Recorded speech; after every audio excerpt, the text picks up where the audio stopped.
y gracias por la invitación. Y una vez más, como siempre le digo a Alejandrina, celebrando estas iniciativas de conectar, de hacer networking, de poder sentir que no estamos solos. Cuando nosotros arrancamos en los 90, se vivía una especie de invierno de startups. Y eso tiene un impacto sobre todo anímico. Es muy lindo poder hablar con otras personas que están pasando por las mismas cosas y a veces uno necesita eh, ese apoyo para poder impulsarse un poquito más. Efectivamente, como bien dice Alejandrina, yo también fui investigador, fui científico, en una época donde arrancaba la biología molecular. Siempre digo, yo soy de la época de los fragmentos de Okazaki. Así que más o menos esos eran los papers que leíamos. Así que arrancamos en un momento donde la posibilidad de trastocar, digamos, un genoma, introduciendo un gen que venía de otro origen, era todo lo que ocurría. Eso ocurrió en los 80 en la historia de la biotecnología y sobre todo de la biotecnología farmacéutica. Pero ustedes están preocupados por el inicio de sus empresas y también el motivo de esta reunión era también cómo hacer las transferencias tecnológicas o cómo internacionalizarse. Y a mí me parece que, bueno, nosotros pasamos por muchísimas etapas, etapas de mucho aprendizaje también. Nosotros nos lanzamos a hacer, primero que ante la pregunta que ustedes hacen, ¿a qué apuntaba nuestra primera empresa? Era abastecer al mercado de biosimilares. Se veía que iba a haber una gran importancia en los productos en los biofarmacéuticos, digamos. Empezaban a crecer. Nosotros somos de la época, en el 82 se aprobó la insulina, en el 86 se aprobó el interferón alfa. O sea, empezaba a haber una biotecnología dedicada exclusivamente a la industria farmacéutica y nosotros quisimos entrar ahí porque ya se veía que nuestra región iba a tener un problema de satisfacer las demandas y las necesidades de la población. Problema que subsiste aún hoy, a pesar de la aparición de muchísimas empresas, no solo en Argentina, sino en nuestra región.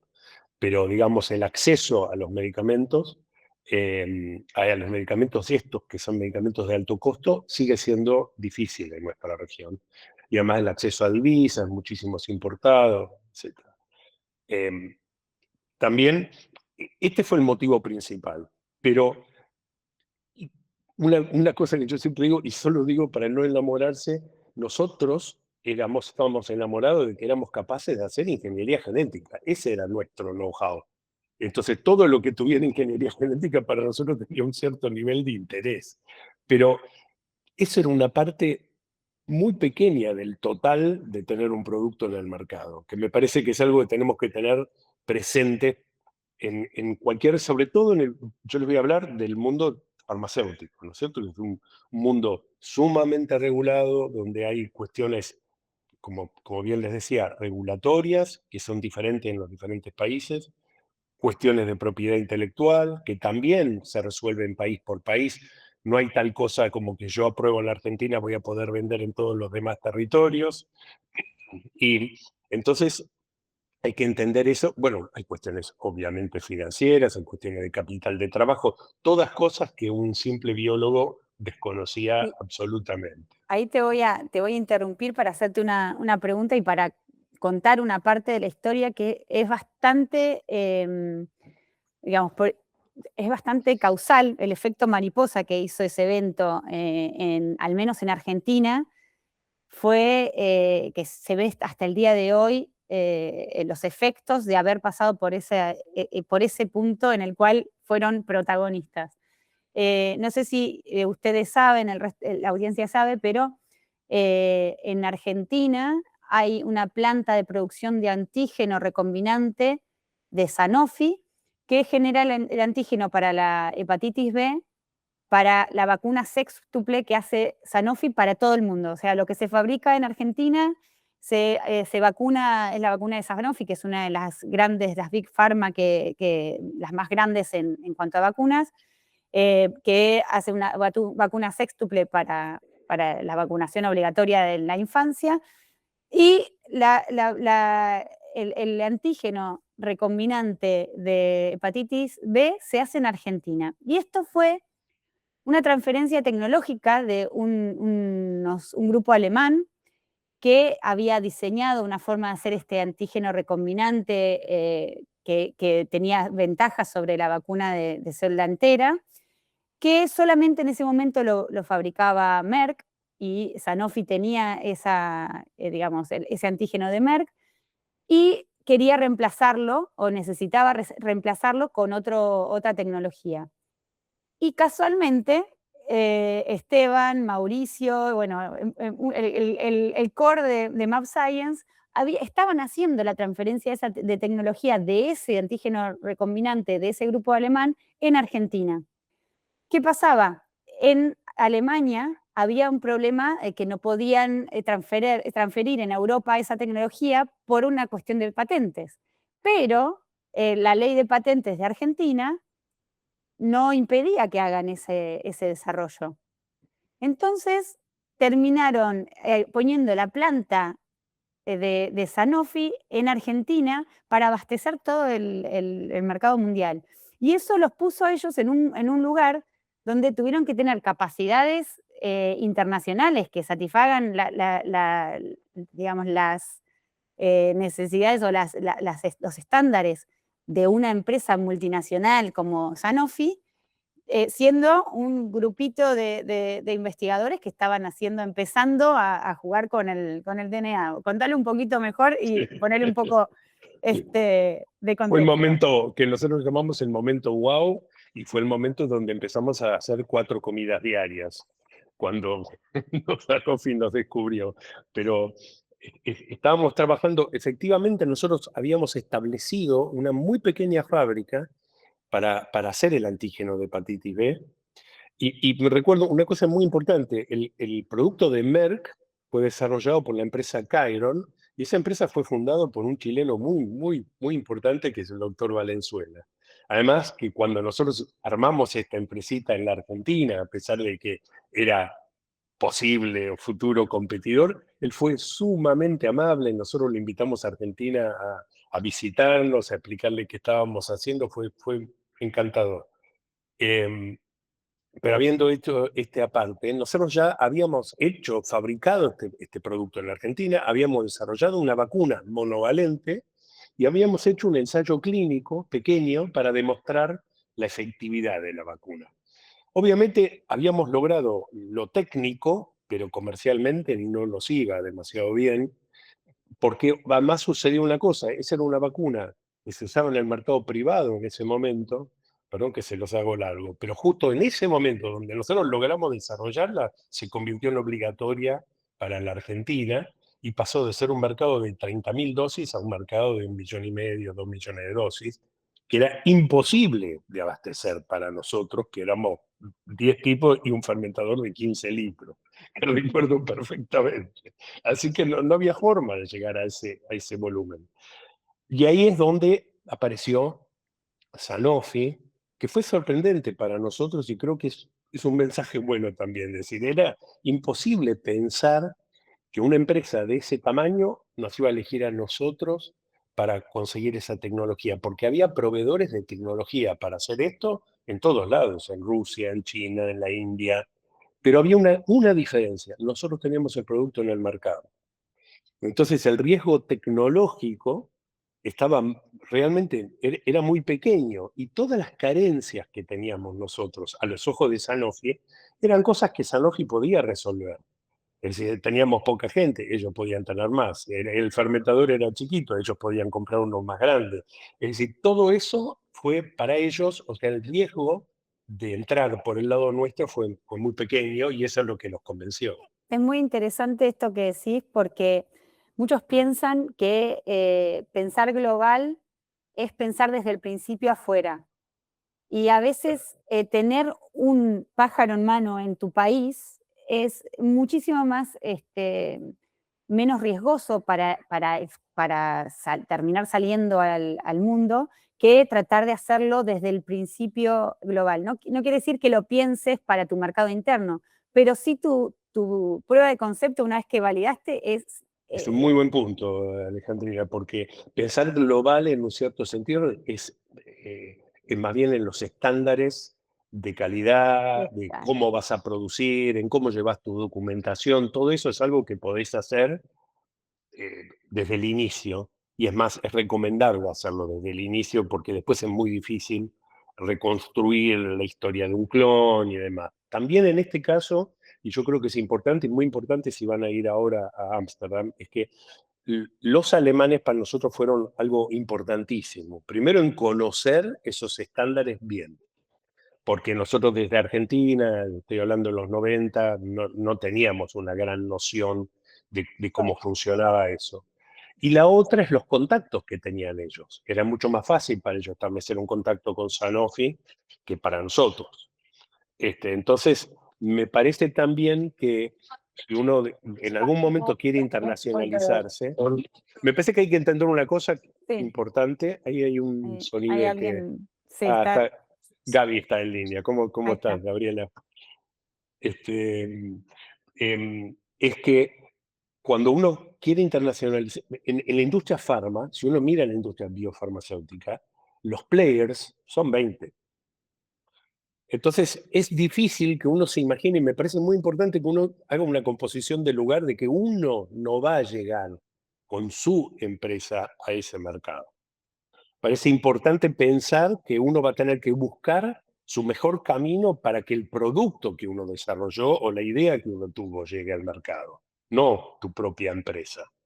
Entonces, me parece que eso implica ya que vas a tener que ir pensando en una forma de alianzas, en cómo vas a recibir, digamos, si ustedes miran cómo desarrolla Big Pharma sus medicamentos, en general es por adquisición de empresas startup, que las va a ir adquiriendo en diferentes momentos de su desarrollo tecnológico, desde prueba de concepto, por el cual va a pagar un valor, hasta en general los va a tomar cuando están haciendo First in Humans o algo así, donde hay una prueba de la seguridad, por ahí no 100% de la eficacia, pero sí de la seguridad de lo que uno está desarrollando.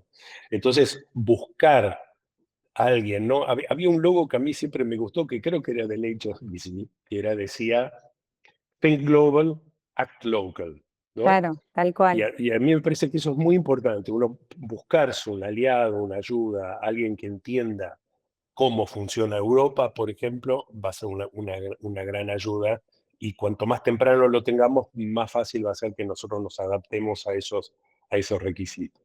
Y ahí, al principio fueron los alemanes, y después cuando los compró Sigman, digamos, el grupo Insud, tenían la pata, una pata directamente en España. ¿Eso qué tal? ¿Cómo los ayudó? Sí, claro, no, absolutamente. Pero fíjate que nosotros ahí vendimos a Sanofi lo que hacía la vacuna de hepatitis B. Por los resultados que habían sido tan buenos a los ojos de los alemanes, ellos dijeron, nosotros queremos seguir siendo socios de ustedes, ¿por qué no nos dejan ser socios del negocio que ustedes habían hecho con los interferones, las citoquinas? Y de hecho adquirieron 50% de nuestra empresa, la que habíamos fundado en 1990. Y ahí seguimos un tiempo. ¿Y qué sucedió? Estos alemanes fueron adquiridos por una empresa suiza, esa empresa suiza fue adquirida por una empresa holandesa que fue Cruzel, Cruzel fue adquirida por Johnson Johnson, y yo tuve un viaje que siempre cuento muy gracioso, que fui a conocer a los que habían adquirido a Ryan Biotech en ese momento, parecían venite porque así te presentamos, y me presentan al CEO, era un cóctel, me acuerdo, y tenía yo un platito en la mano y una copa, y una copa de vino, las dos manos ocupadas. Se acerca el señor y me dice, encantado, mucho gusto, le digo yo, un placer conocerte. Y me dice, muy interesante lo que hacen ustedes en la Argentina, pero yo no tengo ningún interés en eso. Ok. Así que búsquense a alguien que los compre. Así que ahí empecé, yo me agarré mi portafolito y empecé a recorrer el ambiente argentino, y terminé recalando en una gran empresa argentina que es Ruemers, y nosotros terminamos siendo parte del grupo Ruemers, del grupo Amega, que Amiga. hoy está en el mercado y sigue fabricando biosimilares. Y ahí después de un tiempo de estar con ellos, dijimos, bueno, ahora que hemos demostrado que podemos desarrollar productos y que tenemos un track record, volvamos a fundar una empresa de desarrollo como habíamos fundado en el 90 y formamos una empresa que se llamó PharmaDN. Em, y esa empresa es la que empezó a trabajar luego para el doctor Sigman y terminó, eh, Siendo Map Science. y a su vez muy gracioso, porque el doctor Sigman decía en todo momento, yo quiero hacer anticuerpos monoclonales. Y nosotros le decíamos, sí, pero nosotros no somos los más indicados para hacer anticuerpos, porque es un desafío más industrial que científico, es un desafío de escala. Nosotros nunca trabajamos a esas escalas y demás. Bueno, decía el doctor Sigman, y al mes decía, pero a mí me gustaría hacer anticuerpos. Y así es como empezamos a hacer anticuerpos. También, una vez más, buscando alianzas, porque me parece que también es muy importante como técnico darse cuenta de lo que sabes y también darte cuenta de lo que no sabes. Y lo que no sabes lo tenés que buscar, porque a su vez por ahí vos sos el más capacitado para interpretar si lo que te están diciendo está bien o está mal. Entonces nosotros salimos a buscar gente que nos ayudara a desarrollar los primeros anticuerpos. Hoy los hacemos 100% nosotros, pero cuando nos iniciamos buscamos empresas que nos ayudaran a desarrollar el clon, nos ayudaran en el proceso de purificación. Pero ahí sí, obviamente ayudó que el inversor, si bien es argentino, tenía su headquarter en España. Pero ustedes acá hay una de las preguntas que parece que surgían era cómo internacionalizarlo. Inicialmente nuestro objetivo era local me refiero a América Latina, como había sido nuestros proyectos, como habían sido nuestros proyectos anteriores. El problema que descubrimos, me parece que ese problema es una solución que genera a su vez un nuevo problema. Y eso era que para desarrollar anticuerpos, el tamaño de los ensayos clínicos, la inversión que había que hacer era de tal escala que era imposible pensar en recuperarlas con un mercado limitado. O sea, eso tiene que ser global para que sea rentable. Y entonces eso nos obligó a pensar en Europa, pero fíjense que nosotros fuimos a Europa y de hecho hoy esta planta que está tras mío ha sido aprobada por Europa para abastecer el mercado europeo. Cuando nosotros arrancamos pensamos, eso va a ser muy difícil desde Argentina. Conocemos cómo es Argentina y lo que genera en los demás cuando uno va y presenta, yo vengo de Argentina, y, ¿cómo harán las cosas en Argentina? Entonces lo que hicimos, bueno, lo que hizo el doctor Sigman, o sea, pero con acuerdo de todos, compramos una planta en España para poder empezar con el negocio europeo. Una planta chica, modesta, que había sido creada bajo todo ese sistema de subsidios que había en España, pero que por gente que no tenía mucha idea de la biotecnología, había armado algo, pero nunca había podido hacer un negocio. Y desde esa planta nosotros hicimos el primer intento de abastecer el mercado europeo. Pero lo que es muy importante es que todo el desarrollo nosotros lo habíamos hecho cumpliendo con toda la normativa internacional. Para mí eso es central. Y para eso necesitas advisors que también sean de los territorios a los que vos querés llegar, ¿no? Y ahí yo te quiero preguntar un poquito sobre transferencia de tecnología, ¿no? Porque ustedes al final, digamos, si bien lo que ustedes sabían hacer era hacer genes recombinantes, al final las oportunidades los llevaron por este camino y tuvieron éxito gracias a que persiguieron las oportunidades de mercado, ¿no? O sea, Absolutamente. y no se quedaron absolutamente, digamos, agarrados a esa tecnología que ustedes creían que dominaban. Y la otra cosa que los llevó al éxito fue esta gran flexibilidad para hacer transferencia, para recibir transferencia de tecnología y para hacerlas en un tiempo récord. Y eso me lleva a pensar en cómo fue la experiencia, no sé si la audiencia sabe, pero la planta, la linda, que es la que está, le dicen la linda porque es hermosa, la tienen que visitar, que está atrás de Esteban, es una planta que se construyó justo, se inauguró en febrero del 2020 para abastecer el mercado creciente de biosimilares. Es una planta que está preparada para obtener productos biofarmacéuticos en cultivo celular. Justo el mundo atraviesa una pandemia y necesita a través de CEPI, que es una coalición para la preparación para las epidemias globales, quería financiar la producción de vacuna para Latinoamérica y otros países en desarrollo que no iban a tener la capacidad de producir sus propias vacunas para su población, y empezó a buscar a través del DCBMN, que es un network de productores de vacunas de países en desarrollo, capacidades para fabricar la vacuna de COVID.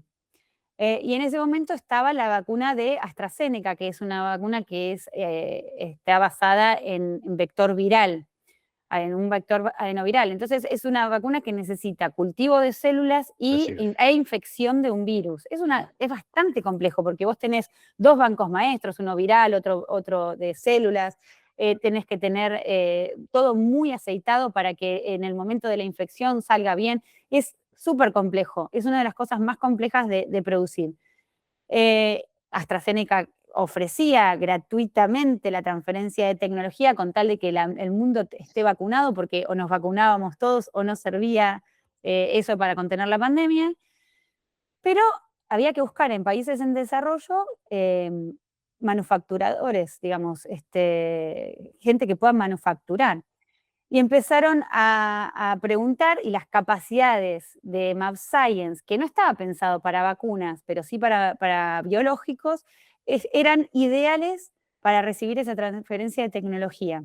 Entonces, les tocaron el timbre y preguntaron si ustedes pueden hacer eso y en el menor tiempo posible, porque el mundo estaba Tienes en que ser. cuarentena.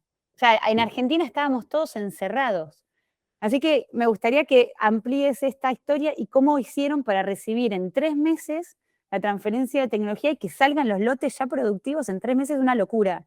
Y no, no, increíble. Y me parece que hay que hacer un reconocimiento a AstraZeneca, primero porque ellos tenían una hipótesis de trabajo que ellos decían no profit, no loss. El acuerdo que hicieron con Oxford, que había desarrollado la vacuna, que era la universidad, un equipo de Sarah Gilbert, que había desarrollado esta idea de este concepto de vacunas, pero no lo hicieron solo para COVID, sino que para varias otras patologías. Em, necesitaban, acuérdense que cuando nosotros empezamos a producir, no estaba aprobada la vacuna, estaba en Claro. ensayos clínicos. Entonces había también un riesgo grande de financiero, que también hay que reconocerle a Sigman. Yo recuerdo haberlo llamado un día y decirle, mire doctor, nosotros tenemos que gastar más o menos unos 5 millones en algunos acondicionamientos que había que hacer en la planta, algún equipo adicional, compra de materias primas, etcétera. Y le digo, yo no sé si vamos a firmar el contrato, porque estábamos discutiendo en ese momento todas las condiciones de AstraZeneca. No lo sé. Lo que sí sé es que si no compramos esto hoy, el día que se firme no vamos a poder cumplir con las fechas que nos propusimos, que eran estos 3 meses y medio para la transferencia tecnológica. Y ahí él me dio el ok para avanzar A a 5 millones a riesgo. 5 millones a riesgo, Eso absolutamente. para que entiendan la cabeza que tienen que tener estas personas que financian los proyectos de innovación, ¿no? Sí, sí, una cosa. Obviamente, había todo un proyecto que estaba armado con México, que estaba la Fundación Silim involucrada, y lo que sí había un plan era que si la vacuna no era aprobada, porque también era una posibilidad, esos primeros lotes fabricados iban a ser pagados, los costos, pero, no estaba firmado, todo eso estaba hablado por teléfono, era todo teleconferencia diaria, y además la transferencia tecnológica iba a tener que ser también electrónica. Tampoco íbamos, nosotros ya habíamos hecho muchas transferencias, nosotros habíamos transferido anticuerpos, producción de anticuerpos monoclonales a China, habíamos transferido a Brasil, habíamos transferido a España para poder hacer este negocio que hablábamos de la europeización del anticuerpo, pero primero teníamos que recibir, o sea que teníamos un equipo de tech transfer. A mí me parece eso bastante importante, que teníamos la idea de qué documentación, de qué cosas. Segundo, que AstraZeneca contrató a decenas de consultoras en el mundo para que hubiese equipos dedicados, porque transfirió a 10 o 12, entre 10 y 12 empresas en el mundo entero, en Rusia, en Holanda, en Italia, bueno, obviamente en Argentina. Y era todo por teléfono. Y yo recuerdo que salimos a comprar uno de estos pies para poner el celular, esto para que no se mueva el celular, porque recorrimos la fábrica, mostrándole la fábrica a AstraZeneca, diciendo, bueno, acá hacemos esto, acá hacemos esto otro y demás. Eh, y a partir de ahí, y a mí me parece ahí importante también la construcción de capacidades, la importancia de la construcción de capacidades en América Latina, y siempre doy este ejemplo. Si ustedes tienen un estudio de arquitectura en Nueva York que diseña una casa espectacular para construir en Bariloche, no espera que venga la empresa constructora de Nueva York. Le van a mandar los planos, le van a decir qué construir y uno va a contratar con la constructora en Argentina y lo va a poder hacer. ¿Por qué? Porque la gente sabe interpretar los planos, porque hay obreros que saben construir, porque hay maquinaria para hacerlo, porque el hormigón se consigue, etcétera. O sea que solo con el diseño, bueno, y acá fue lo mismo. Acá había un equipo de 100 personas que sabíamos cultivar células, que podíamos preparar medio de cultivo, que podíamos hacer los análisis, que hacíamos real-time PCR, que teníamos la analítica. Entonces, con solo compartir documentos, compartir materiales biológicos para que nosotros hiciéramos comparaciones entre cómo nos daba a nosotros lo que a ellos les había dado, suponete, para determinar el número de virus, genomas. Y fuimos haciendo esto y haciendo una transferencia tecnológica en tiempo real. De hecho, nosotros armábamos los batch record, me acuerdo, y suponete, teníamos armados los batch record para hacer el inóculo, pero no para cultivar, y largábamos el inóculo y mientras estábamos inoculando, que eran produciendo las células, que eran por ahí 15 días de cultivo, se armaban los batch record para el paso subsiguiente, que era la bolsa Wave, donde íbamos a cultivar. Y eso se compartía con AstraZeneca, lo leían, lo aprobábamos los documentos, se iba aprobando en tiempo real. Lo mismo con las materias primas que iban llegando. Teníamos una y iba a llegar un día, 10 días antes de una cosa.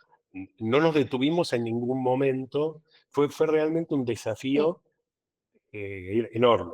y Sí, decime. ahí, digamos, lo que quería remarcar es que los planos, digamos, la documentación estaba correctamente hecha En el idioma y universal, en el además, ¿no? idioma universal, y ustedes no cambiaron una coma de lo que estaba en los No, planos, porque, digamos, para claro. poner un ejemplo típico que acá estamos hablando de una escala enorme, pero que pasa desde el momento fundamental en el cual uno tiene una tecnología y se piensa y uno cree que escribió bien el protocolo, pero te lo das al compañero al lado de la mesada y a veces no le sale el experimento. ¿Por Así qué? es. Porque vos te olvidaste de poner que no era, no sé, la materia prima esta, que estaba en este estante, sino que era la que estaba acá, que funciona mejor.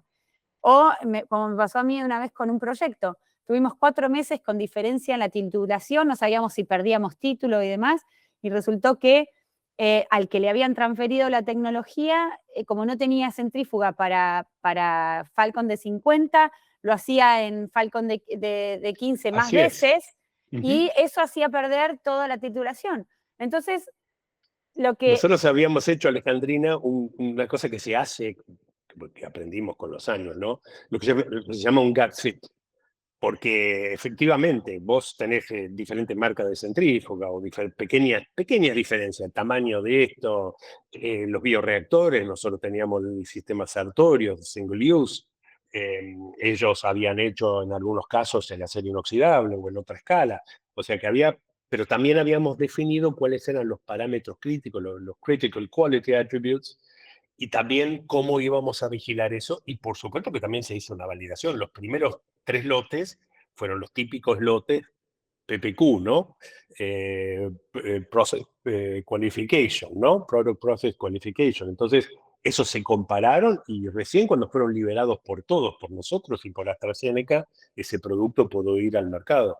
Nosotros empezamos a hablar con AstraZeneca en agosto y en noviembre nosotros lanzamos nuestro primer lote los primeros días de noviembre, en enero exportamos nuestro primer batch a México para empezar a llenar. Fabricamos 210 millones de dosis de materia prima.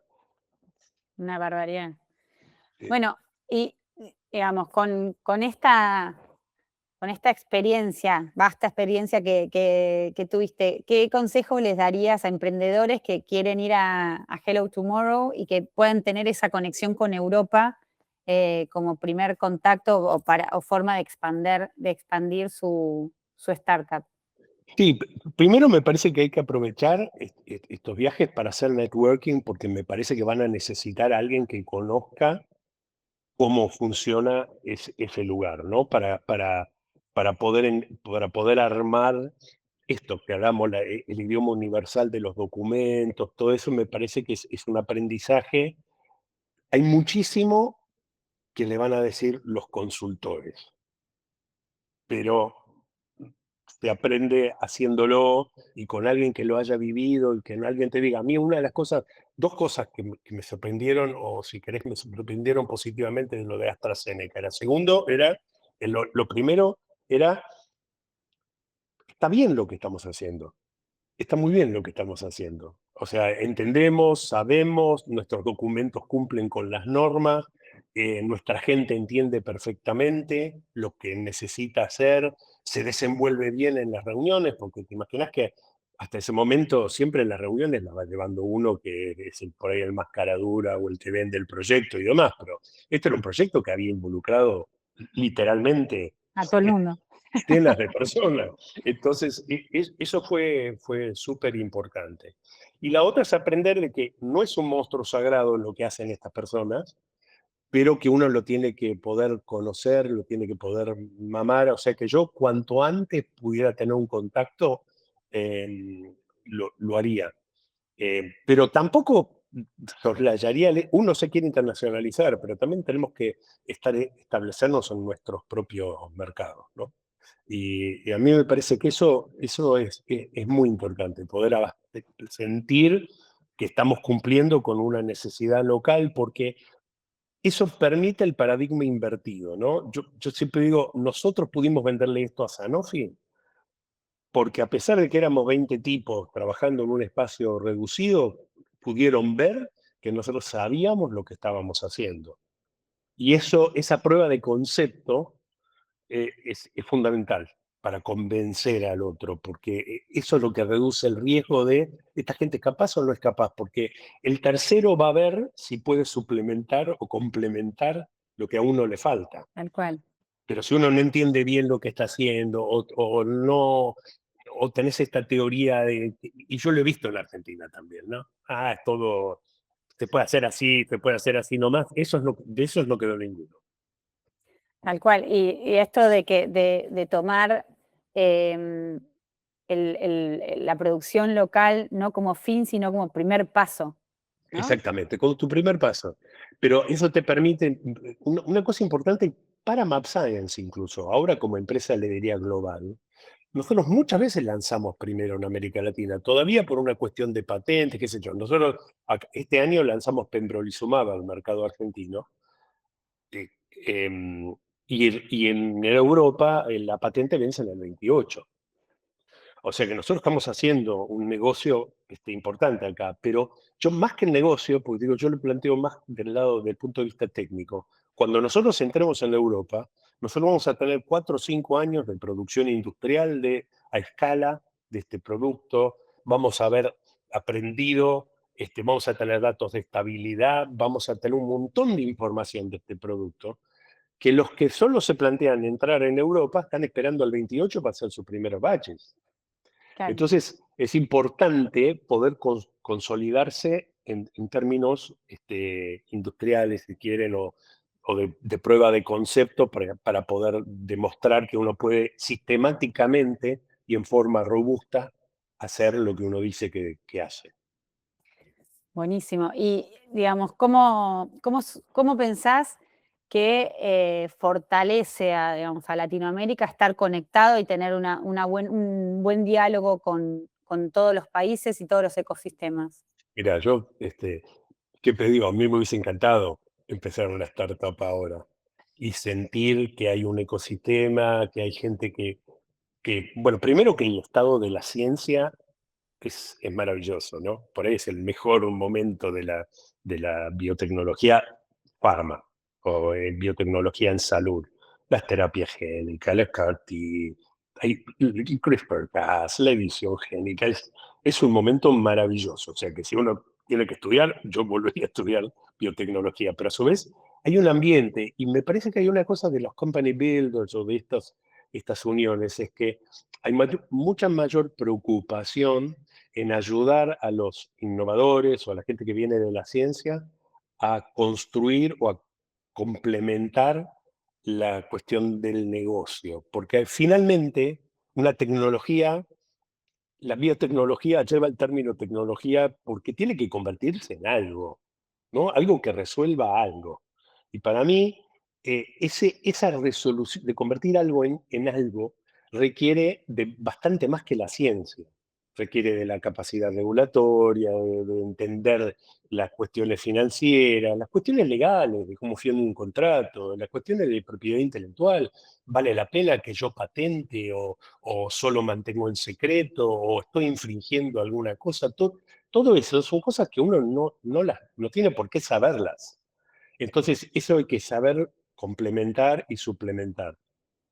Pero, a su vez, tenemos que usar nuestra capacidad científica. Yo siempre digo, uno no es que llama a un asesor y anota todo lo que le dice el asesor y va ciegamente así se regula. Uno tiene que estar con la cabeza puesta en todo momento.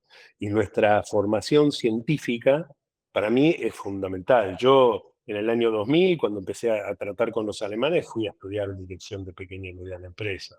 Cuando hablo con los abogados de patentes, yo leo sobre las patentes, leo las patentes, trato de entender lo que me dicen. Cuando estamos hablando de impuestos, pero no soy un experto en ninguno de esos temas.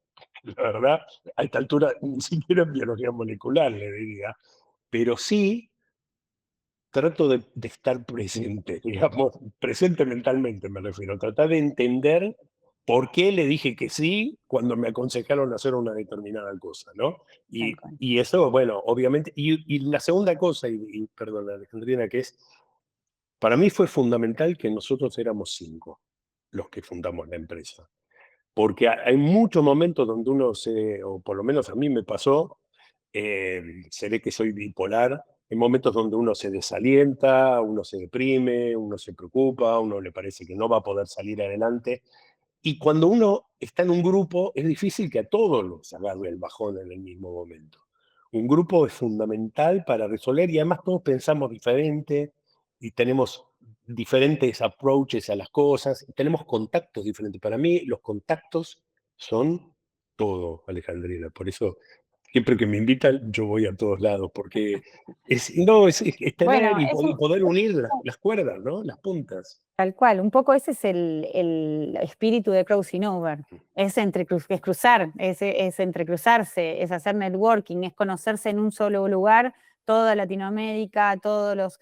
Así y es. aparte también, un poco lo que vos decís, tratar de sacar ese mote de, viene de Argentina o viene de Latinoamérica, entonces lo reviso 2 veces, y que vengan a ver que realmente hacemos cosas de buena calidad, tenemos científicos de muchísimo Así valor es. y demás. Un poco ese es el espíritu que buscamos en Crossing Over. Dos cosas, dos objetivos principales. Conectarnos entre toda Latinoamérica, todos los ecosistemas, el académico, el de startups, el de la Así industria y es. demás.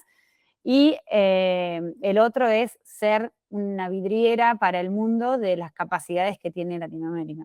Sí, y ofrecernos como pipeline, como tubo, ¿no? Como tubería para el sistema académico también. Nosotros cuando uno recorre el sistema académico ve cosas extraordinarias que a mí me entusiasma cuando veo cosas que están haciendo la gente y uno podría ayudar a que esas cosas lleguen al mercado. Creo que ahora, en definitiva, lo que hicimos nosotros fue repetir, ¿no? Yo siempre digo, no lo desvalorizo, porque yo digo, a mí me asombraba, ha habido toda una discusión y en el ambiente académico hay mucho, y perdón, entre lo que es innovación y absolutamente innovador y originalidad y demás. Ahora, que aunque se lo digan a estos tipos que volvieron a darle la vuelta a la luna 50 años después. Entonces, uno perfectamente, si fuera del sistema académico de cuando salí yo, le hubiese dicho, pero si la luna ya fuimos, ¿qué tiene de nuevo esto? No me agrega nada esto. Y sin embargo, estamos todos festejando, asombrados, todos mirando la tele. Bueno, por lo menos yo estaba mirando bastante asombro. Bueno, pero lo que nosotros hicimos fue eso. Nosotros fuimos a la Luna por segunda vez. o sea, productos que ya habían sido desarrollados, que habían demostrado su eficacia y seguridad, nosotros los hicimos más accesibles. El impacto en la Argentina de ahorro es de alrededor de unos 2.000 millones de dólares anuales últimamente ya, con todos los medicamentos que se producen. Y además, esto que decía Alejandrina, hoy hay varias empresas que está Biocidus, está Richmond, está Laboratorios Casará, estamos nosotros, todos surgimos del mismo lugar, todos venimos del mismo sitio. Esto es importante, pero yo creo que ahora estamos en condiciones, por ahí para usar el término que usan ustedes, de deep tech, es el momento de traer cosas completamente nuevas. ¿Por qué no? Pero aprovechando que hay una infraestructura, si quieren, una infraestructura regulatoria, de gente, de gente que Capacidades. analiza las IP, las capacidades, exactamente, las capacidades que permiten por ahí vehiculizar estas nuevas ideas que espero tengan ustedes, muchas. Bueno, excelente. Creo que estuvo más que interesante esta charla y escuchar de primera mano toda tu experiencia. A mí me encanta cada vez que lo escucho.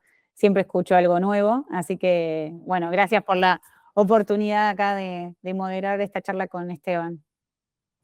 Les doy la palabra para el cierre, si quieren. No, muchas gracias a ustedes por la conversación.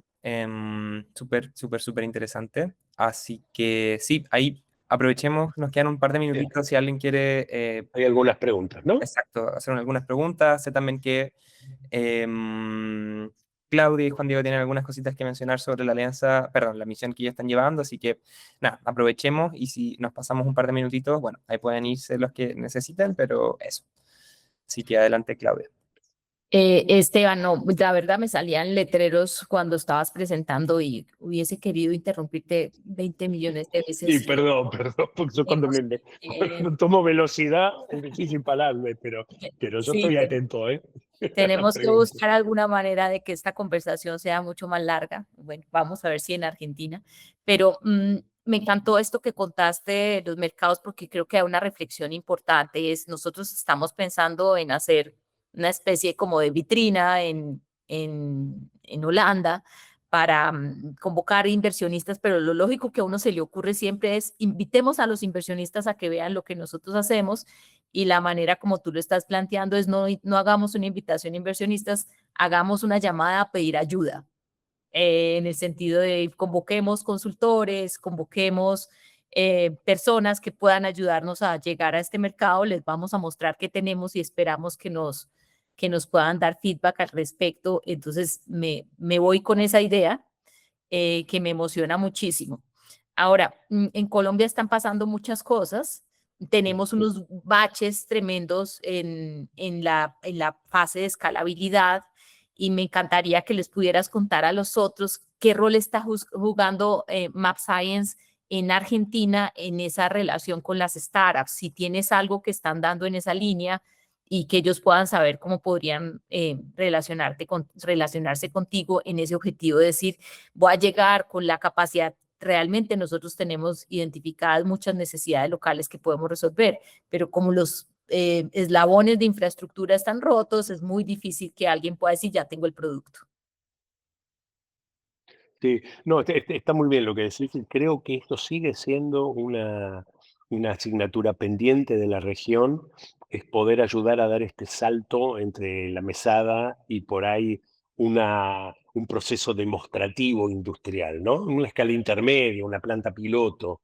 Esto ha sido un deseo en la Argentina, se armó una en el INPI, pero bueno, también el Estado en la Argentina a veces aparece y a veces desaparece. Entonces, según el momento político, entonces por ahí es más difícil. MapScience obviamente ofrece un servicio de CMO, pero probablemente esté fuera también del scope, no del scope, pero de los presupuestos que nosotros tenemos en las startups. Yo creo que sigue siendo, yo creo que armar una infraestructura regional, si pudiéramos conseguir que los estados, ni siquiera hace falta que haya en cada país, pero tener 2 o 3 plantas piloto en América Latina que fueran capaces de vehiculizar proyectos, creo que sería, bueno, una iniciativa. La iniciativa de Loki Labs ha sido, para mí, extraordinaria, pero también lo pudo ser Alejandrina en un momento donde hay empresas que tienen interés en tener ese espacio. Pero por ahí algo de mayor escala sería algo interesante de tener. Yo siempre sueño con eso. Está levantando la mano, Alejandrina. ¿Alguna idea tenés? Sí, yo desde el principio que el proyecto Loki Labs tiene como 4 etapas. Una es laboratorios de coworking para desarrollar tecnología, otra es laboratorios de control de calidad para poder hacer los controles de calidad digamos, de productos en importación, que son oportunidades temporales quizás, y otra es hacer, 4 dije, otra es hacer una planta piloto, pero necesitamos una demanda crítica que Claro. pueda justificar esa, porque no es solamente conseguir el financiamiento, que supongamos que el BitLab, los gobiernos lo financien. El mantenimiento de eso y el documental de todo eso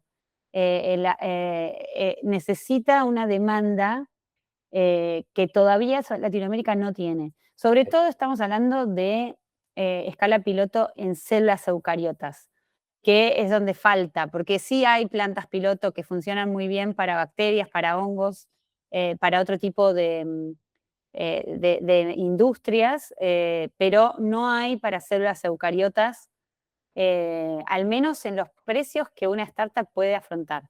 Eso. Y la otra cuarta etapa es tener laboratorios listos para usar para que las multinacionales tengan laboratorios de I+D en Latinoamérica.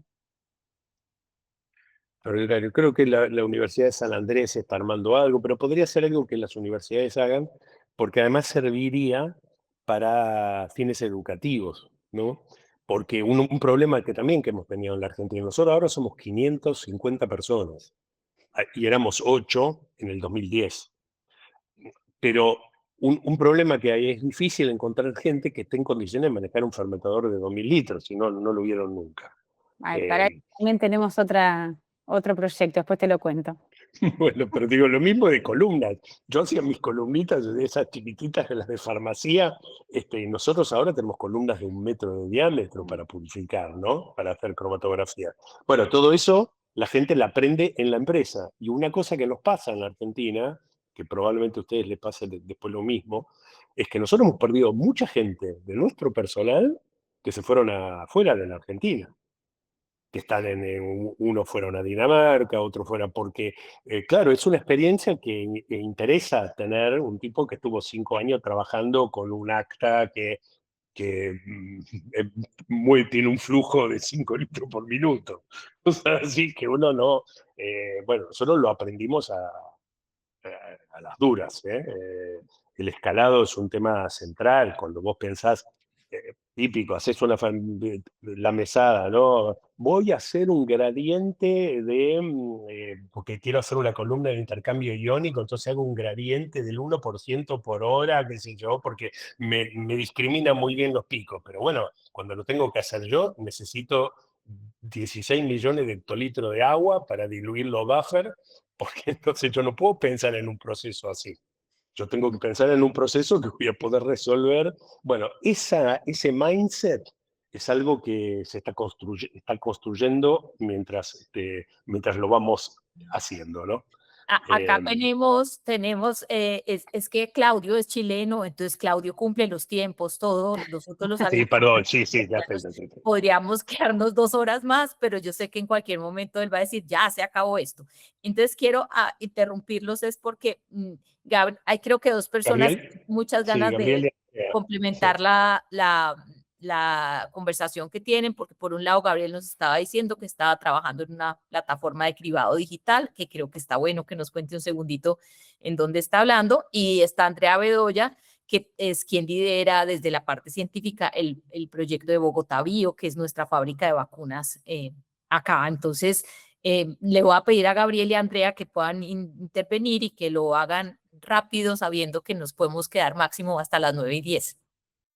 Sí, les quería comentar que nosotros acá en Colombia pues entendemos y leemos igual que ustedes ese ecosistema, las necesidades y las brechas. De hecho, llevamos trabajando en ese proceso alrededor de unos 5 años. A partir de eso y luego de la pandemia, pues acá en Colombia iniciamos con este proyecto, que es una entidad público-privada, justamente para tener em, algo de soberanía sanitaria en términos de producción de vacunas, y estamos en este momento en ese proceso de establecer esta primera planta acá en la ciudad de Bogotá.